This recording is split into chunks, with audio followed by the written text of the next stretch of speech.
At the 2016 Emmys, Game of Thrones won its 38th award, making it the most wins for a drama series. The books have sold more than 60 million copies worldwide, and as of 2016, the show continued its fifth year straight as the most torrented show on television. Success isn't foreign to the genre. However, in the case of Game of Thrones, it attracts fans not particularly interested in fantasy. The political intrigue and stellar writing is what made it so successful in the mainstream. Pages of reading material on the floor, and I thought, who on earth would ever read 4,000 pages? And sure enough, David started reading them, and what was it? It was a couple days later, he just called me and said, would you read this book, Game of Thrones, and tell me if I'm crazy, or are these, is this one of the most fantastic stories you've ever read?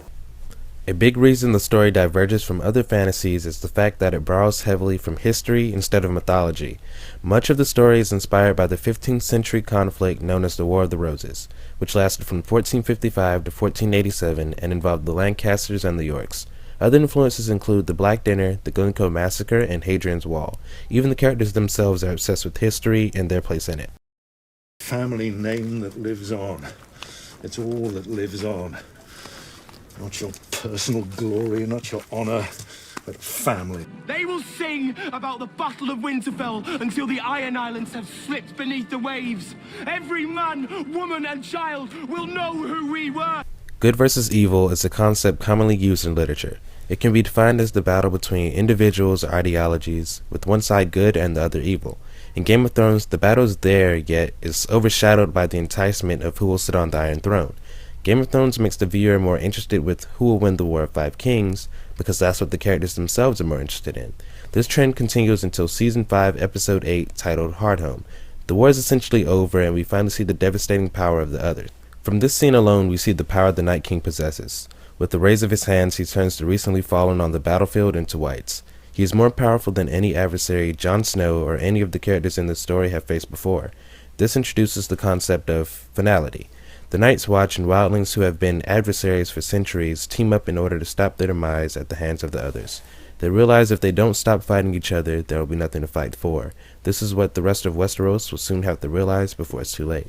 Valar Morghulis, which in the common tongue means all men must die, defines the series, and is what separates it from the rest of fantasy works. Between seasons 1 and 5, there have been 704 character deaths. Martin states, you don't get to live forever just because you are a cute kid or the hero's best friend or the hero. It is a common theme in fantasy stories where the hero sets out on a journey and faces this great evil. Ultimately, casualties arise, however they are almost exclusively minor characters.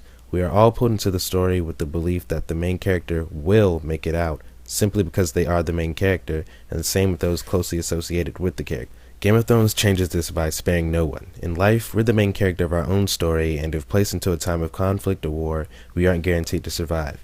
When it concerns the main character in Game of Thrones, it isn't as apparent who that exactly is. In Star Wars, the main character is Luke, in The Hunger Games, the main character is Katniss. However, the same can't be said for Game of Thrones.